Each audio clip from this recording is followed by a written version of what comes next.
No deserto, Jesus enfrentou um desafio poderoso. Durante 40 dias e 40 noites, ele suportou a fome, a solidão e uma luta invisível que influenciaria o destino do mundo. Mas quem teve ousadia suficiente para enfrentá-lo? Seria apenas um espírito maligno ou o próprio Satanás, o anjo que um dia se rebelou contra o Todo-Poderoso? As Escrituras oferecem detalhes sobre esse encontro. 3 tentações, 3 estratégias bem planejadas. O adversário foi astuto, usou textos sagrados e os distorceu para servir aos seus próprios objetivos. Mas há uma camada mais profunda nesse episódio que muitos ignoram. Quando o diabo ofereceu o controle sobre todas as nações, isso queria dizer que elas já pertenciam a ele? Se ele citou a palavra de Deus para tentar enganar o filho, será que conhecia o plano divino mais amplo? E talvez a pergunta mais importante, teria sido realmente Lúcifer quem veio testar Jesus? A Bíblia nos dá pistas, e o que aconteceu naquele deserto pode mudar a forma como entendemos todo esse confronto. O sol queimava o chão seco e o calor rachava os lábios de quem ousasse atravessar aquele lugar. Jesus, o Filho de Deus, estava agora sozinho, guiado pelo Espírito para uma provação que ecoaria através dos tempos. Sem comida, sem companhia, sem alívio, apenas ele, o silêncio do deserto e a aproximação de seu adversário. Mas quem era exatamente essa figura? Apenas mais uma presença sombria, ou o mesmo que um dia desafiou os céus? Esse momento crucial está registrado claramente nas Escrituras. Então Jesus foi levado pelo Espírito ao deserto para ser tentado pelo diabo. Depois de jejuar 40 dias e 40 noites, teve fome. Mateus 4, versículo 1 a 2. Há um significado profundo aqui. Jesus não chegou ao deserto por acaso, nem por vontade própria, mas foi conduzido até lá por direção divina. Assim como Deus guiou Israel pelo deserto por 40 anos, agora enviava seu filho para um confronto decisivo. Mas por que essa provação era necessária? Ao longo das Escrituras, o deserto representa um lugar de desafio e crescimento. Foi ali que Moisés recebeu a lei de Deus. Foi no silêncio do deserto que Elias ouviu o sussurro divino. O povo de Israel foi testado ali e muitas vezes falhou. Agora era a vez de Jesus enfrentar esse lugar sagrado. Não porque fosse fraco, mas para vencer onde outros haviam caído. Ele veio sem nada além da palavra de Deus e total confiança no Pai. E essa fé estava prestes a ser provada. Com o passar dos dias, a fome se tornou um tormento, um vazio crescente dentro dele. Seu corpo enfraqueceu e o silêncio começou a pesar sobre sua mente. O inimigo, sempre estratégico, não apareceu logo. Ele esperou. Observou o momento certo. E quando Jesus estava em seu ponto mais frágil, o tentador chegou, não com força, mas com uma voz suave e persuasiva. Parecia razoável, mas escondia uma mentira perigosa. Isso lembrava uma história antiga. No Éden, o inimigo se aproximou de Eva com perguntas sutis e sugestivas, distorcendo a verdade e semeando dúvidas. Foi isso mesmo que Deus disse? Gênesis 3, Agora, a história se repetia em outro cenário. No jardim, o primeiro homem caiu. No deserto, o novo Adão estava pronto para enfrentar o enganador. Mas uma pergunta permanecia. Quem era esse tentador? A Escritura o chama de diabo, uma palavra grega que significa acusador ou mentiroso. Seria ele o mesmo que Lúcifer, o anjo orgulhoso que perdeu seu lugar no céu? Existe diferença entre Satanás e Lúcifer, ou são apenas nomes diferentes para o mesmo ser? À medida que o conflito espiritual no deserto se intensificava, esse mistério começava a se revelar. Satanás, o diabo, Lúcifer, a identidade do inimigo de Deus é debatida há muito tempo. Quando o enganador se aproximou, ele não trouxe correntes nem escuridão. Sua arma era a fala. Seu ataque não foi físico, mas sim direcionado ao coração e à mente. Jesus ficou diante daquele que sempre resistiu aos propósitos de Deus. Mas quem exatamente ele estava enfrentando? A Bíblia o chama de diabo, ou diabolos em grego, aquele que acusa. Também o chama de Satanás, do hebraico Shatã, que significa adversário. Mas muitos ainda se perguntam, seria essa figura no deserto a mesma conhecida como Lúcifer? Esses títulos se referem a seres diferentes, ou todos apontam para o mesmo.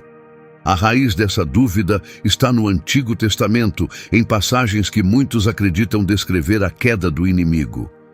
O profeta Isaías escreveu: "Como caíste dos céus, ó estrela da manhã, filho da alva, foste lançado por terra, tu que derrubavas as nações." Isaías 14:12. A expressão estrela da manhã em latim é Lucifer, que significa portador da luz. Alguns estudiosos dizem que esse verso fala de um rei arrogante da Babilônia, mas a imagem parece ir além de qualquer líder humano. Ela sugere uma queda cósmica, uma criatura orgulhosa tentando se elevar acima do Criador. O profeta Ezequiel reforça essa ideia, descrevendo um guardião radiante lançado para longe da presença de Deus. Você era o modelo da perfeição, cheio de sabedoria e de uma beleza deslumbrante. Desde o dia em que foi criado, vivia sem culpa, até que se achou maldade em você. Ezequiel 28, 12 a 15.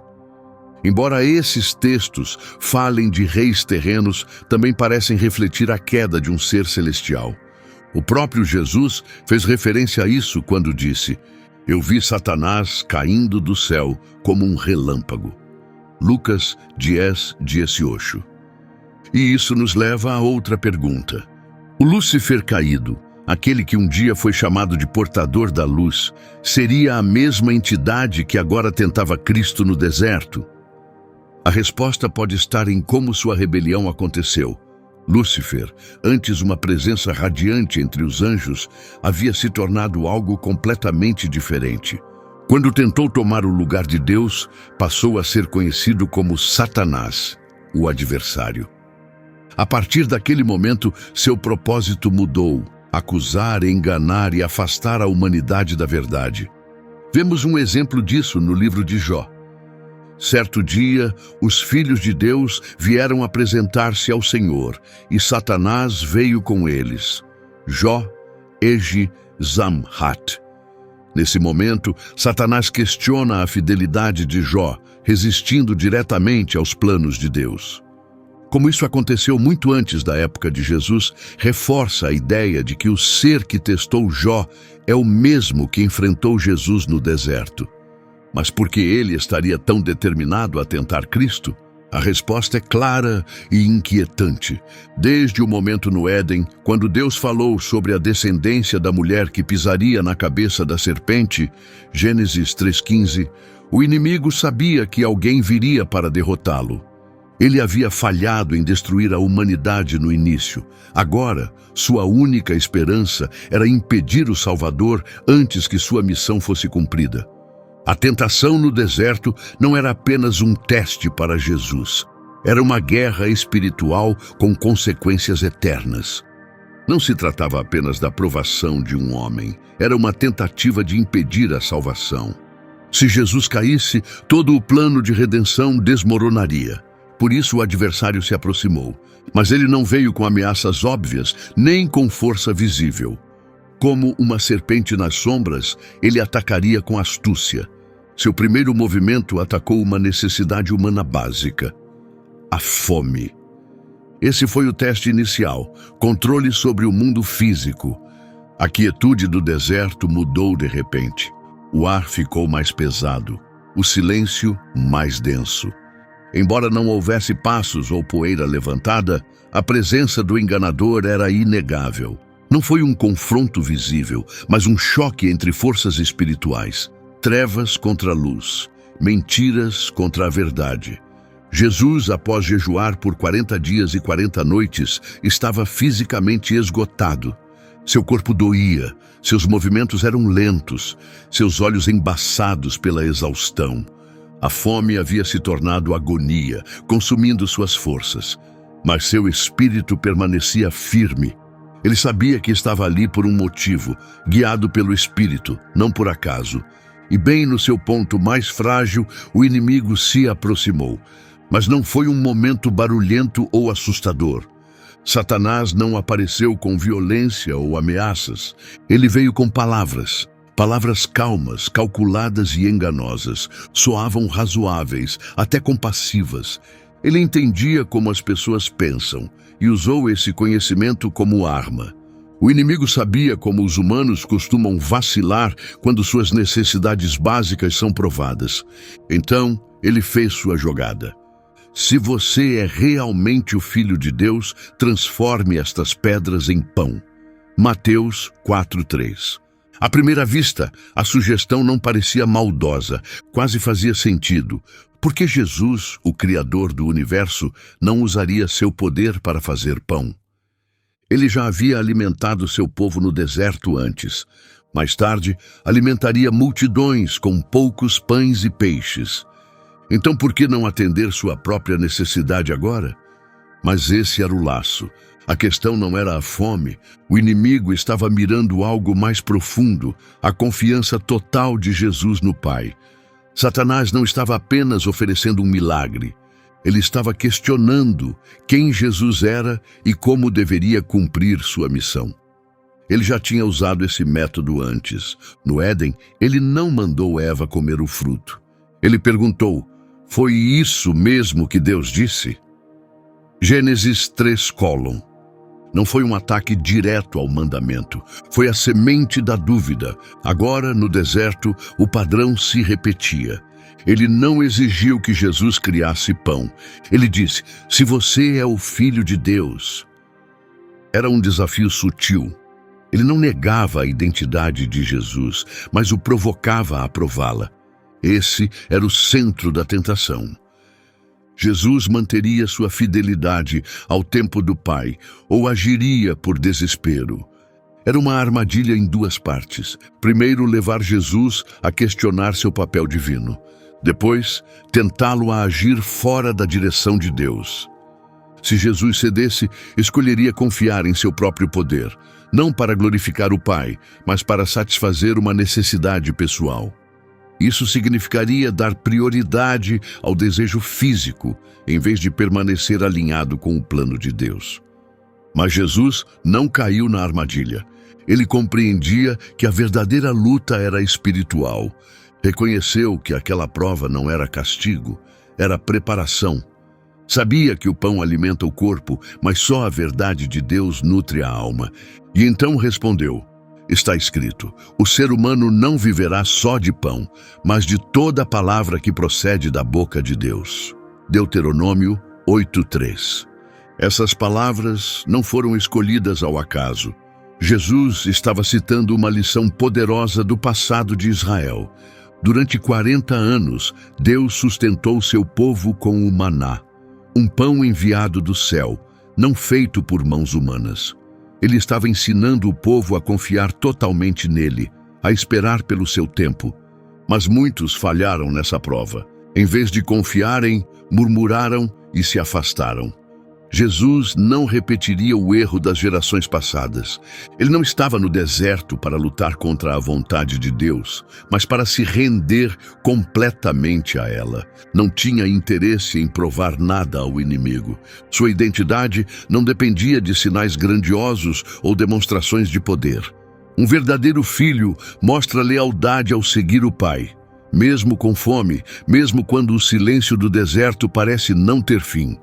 E com aquela resposta, a primeira tática do diabo desmoronou. Satanás percebeu que não conseguiria abalar a confiança de Jesus no Pai, nem forçá-lo a agir sem direção divina. Mas ele ainda não estava pronto para desistir. Se uma necessidade física não conseguia desviar Jesus de seu propósito, o próximo passo teria que ser mais sutil e bem mais perigoso. Agora, o enganador alcançaria algo sagrado, a própria palavra de Deus, torcida e usada como arma. A segunda tentação era sobre controle das coisas espirituais. A primeira tentativa havia falhado. O inimigo viu que Jesus não seria influenciado pela fome nem pela incerteza. Ele havia respondido com sabedoria, recusando agir por medo ou impulso. Mas Satanás tinha outro plano. Dessa vez ele miraria na confiança de Jesus, na proteção de Deus. De repente, Jesus já não estava mais no deserto solitário. Agora ele se encontrava no ponto mais alto do templo, em Jerusalém. Abaixo dele se estendia a Cidade Santa, movimentada com sacerdotes e adoradores. Ao seu lado, o inimigo estava pronto com um novo tipo de desafio. Se você é realmente o Filho de Deus, disse ele, jogue-se daqui. Afinal está escrito, ele dará ordens aos seus anjos para cuidar de você. Eles o segurarão com as mãos para que você não tropece em pedra alguma. Paráfrase do Salmo 91. Dessa vez, o inimigo tentou uma abordagem mais astuta. Ele não apenas questionou Jesus, ele citou as Escrituras. Usou o Salmo 91, um trecho muito amado sobre a proteção divina. Mas havia algo enganoso na forma como ele o usou. Ele omitiu uma parte crucial. O verso diz: ele dará ordens aos seus anjos a seu respeito, para que o guardem em todos os seus caminhos. Salmo 91, 11. Satanás retirou as palavras em todos os seus caminhos. Um detalhe essencial que mostra que a proteção de Deus é para aqueles que andam segundo a sua vontade. Ao cortar essa frase, o inimigo mudou o significado. Transformou uma promessa de cuidado em um desafio imprudente. Jesus percebeu na hora o que estava acontecendo. Se ele tivesse saltado, aquilo não demonstraria fé verdadeira. Seria um ato irresponsável, exigindo um milagre nos seus próprios termos, em vez de confiar no tempo perfeito de Deus. Aquilo não era apenas sobre provar quem ele era. Era uma tentação mais profunda, fazer Deus responder às expectativas humanas. Um empurrão silencioso para colocar a nossa vontade acima da dele. Mas Jesus permaneceu firme e respondeu: também está escrito, não ponha à prova o Senhor, o seu Deus. Deuteronômio 6,16. Com essas palavras, ele desmascarou a mentira. A fé genuína não precisa de sinais espetaculares. Deus não precisa ser testado. Ele já demonstrou seu amor e fidelidade incontáveis vezes.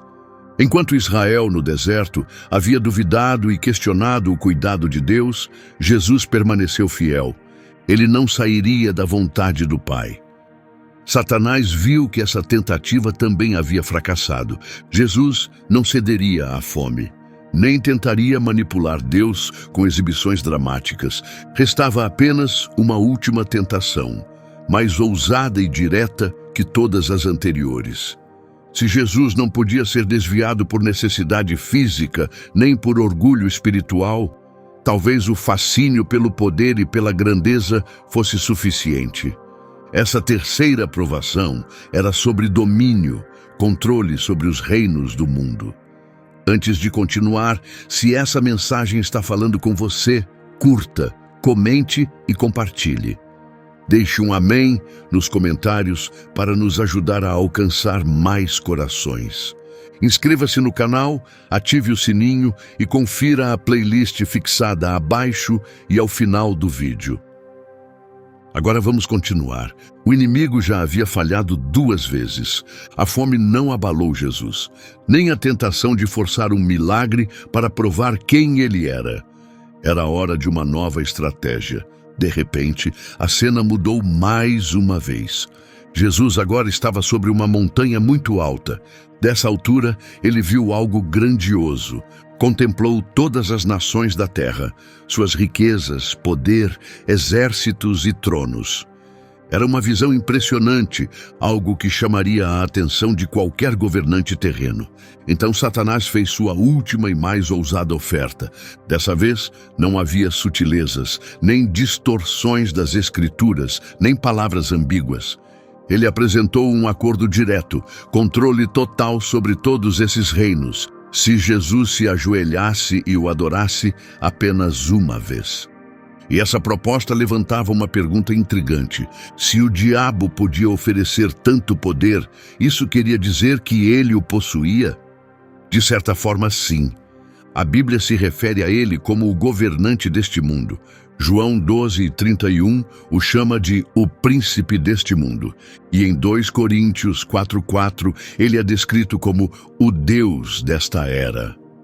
Desde a queda da humanidade, Satanás tem exercido influência sobre os sistemas da terra, moldando governos, espalhando enganos e mantendo muitos cegos para a verdade.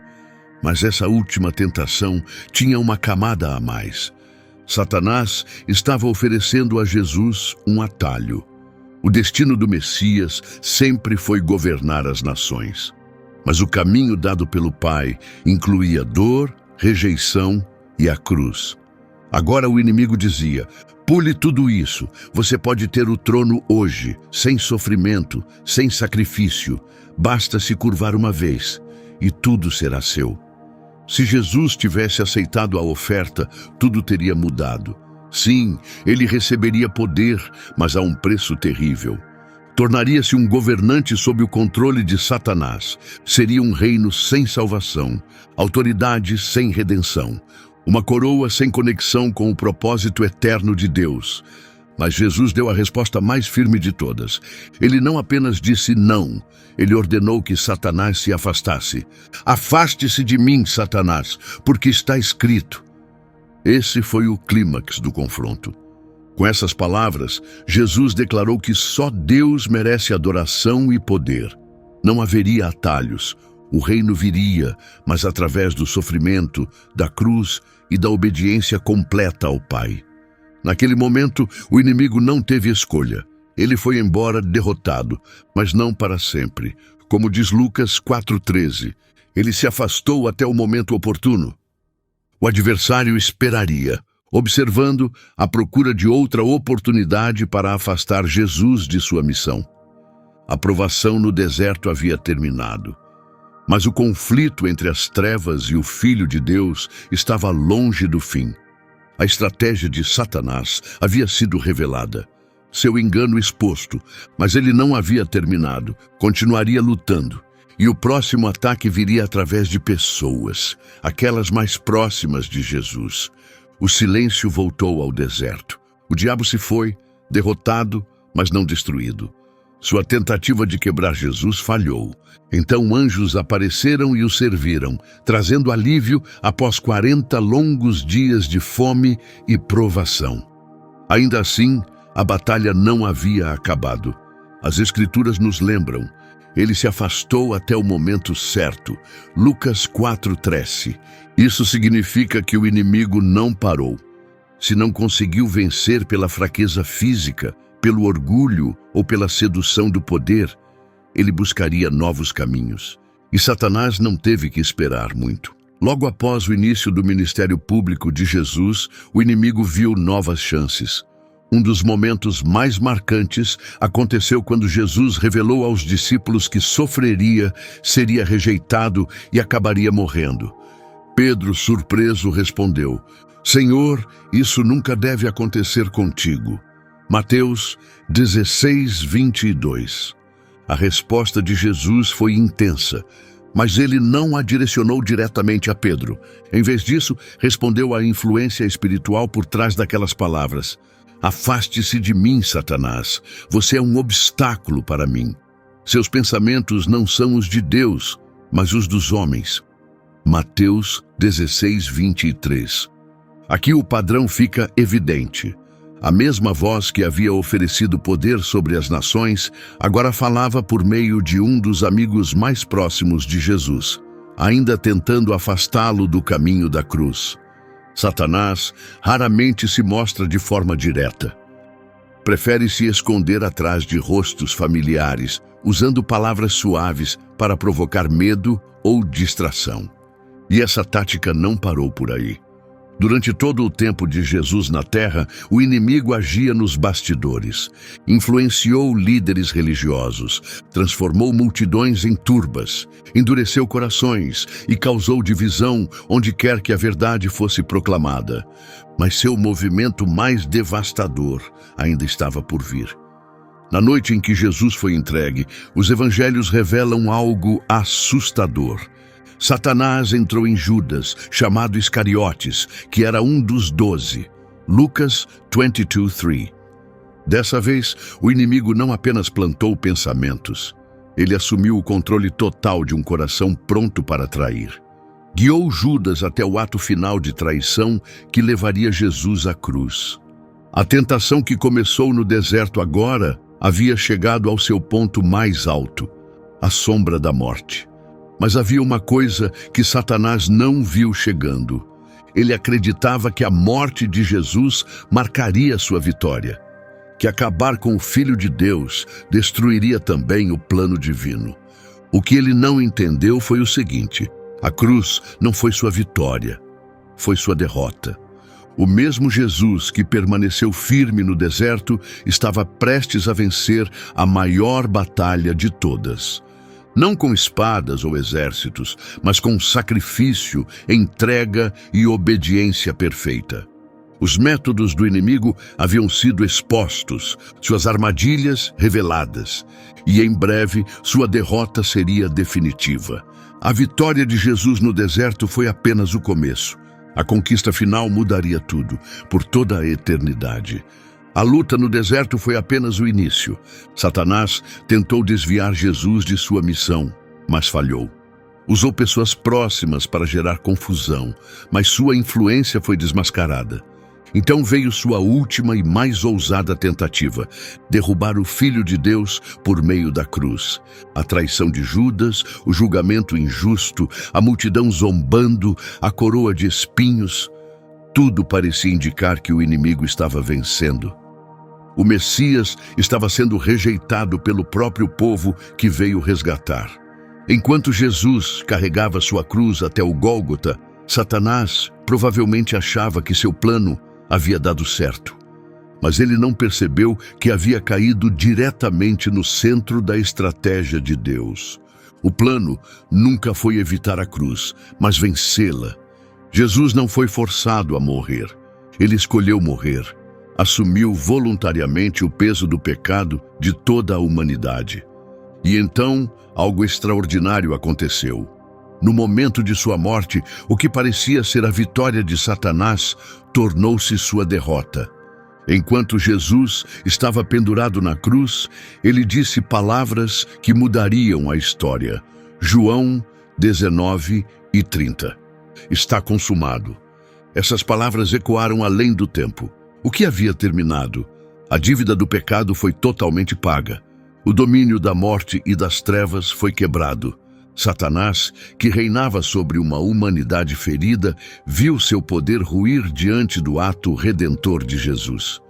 O apóstolo Paulo foi claro: na cruz, ele desarmou os poderes e autoridades espirituais e os expôs publicamente, triunfando sobre eles. Colossenses 2:15. O que começou com uma tentação no deserto alcançou seu auge no Calvário. No deserto, o inimigo ofereceu a Jesus domínio sobre os reinos terrenos. Mas no fim, foi Jesus quem conquistou a autoridade sobre a morte e o inferno. Como diz em Apocalipse 1:18, eu tenho as chaves da morte e do inferno. A vitória não veio por dominação, mas pelo sacrifício perfeito do Cordeiro de Deus. Ainda assim, a guerra não terminou por completo. Satanás ainda está agindo, espalhando mentiras, causando divisão e tentando destruir. Ele continua sussurrando dúvidas e distorcendo a verdade, esperando desviar os seguidores de Jesus do caminho certo. Mas sua queda já está decretada, o tempo está se esgotando para ele. A Bíblia nos mostra com clareza o que está por vir. Aquele que os enganava, o diabo, foi lançado no lago de fogo e enxofre, onde já estavam a besta e o falso profeta. Ali serão atormentados dia e noite para todo o sempre. Apocalipse 20:10. A história que começou no deserto terá seu fim quando Jesus voltar para estabelecer seu reino eterno. Até lá, permanecemos firmes, não porque somos fortes, mas porque a vitória já foi conquistada por nós. O deserto não foi o capítulo final, foi o ponto de partida. Ali, em um lugar seco e vazio, sem plateia, sem aplausos, sem multidões, algo eterno começou a acontecer. O diabo tentou derrubar o Filho de Deus, ofereceu caminhos rápidos para o sucesso, tentou seduzi-lo com influência e fama, mas Jesus permaneceu firme. Ele não apenas rejeitou a tentação, ele revelou o quão impotente o inimigo realmente é. Mostrou que a verdadeira força não vem de status ou controle, mas da entrega total ao Pai. E a batalha ainda não acabou. Mesmo agora, o inimigo continua com os mesmos jogos. Ainda planta dúvidas, ainda distorce a verdade, ainda faz promessas que levam a lugar nenhum. Ele sabe que não pode desfazer o que Jesus conquistou, mas fará de tudo para distrair as pessoas do caminho da vida. Sussurra coisas como: "Você ainda tem tempo." Outras coisas são mais importantes. "Isso não é urgente." Não caia nessa. Cada momento, cada decisão, cada passo conta. O mesmo Jesus que venceu no deserto também venceu na cruz. E ele fez tudo isso por você.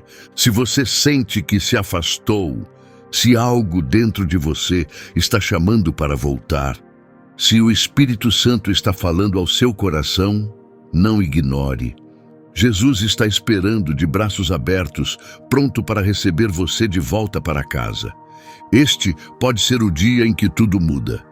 Não adie. Se você está pronto para entregar sua vida a Ele, escreva nos comentários: "Jesus, eu te recebo como meu único e suficiente Salvador e Senhor." E se você já o segue, confirme sua fé comentando "Amém", para que esta mensagem alcance mais pessoas e leve esperança onde ela é mais necessária. Não existe vida verdadeira longe de Cristo. Não há vitória duradoura sem Ele. Que essa verdade renove o seu coração. E que o mesmo poder que trouxe vitória no deserto traga vitória também na sua vida. Até a próxima.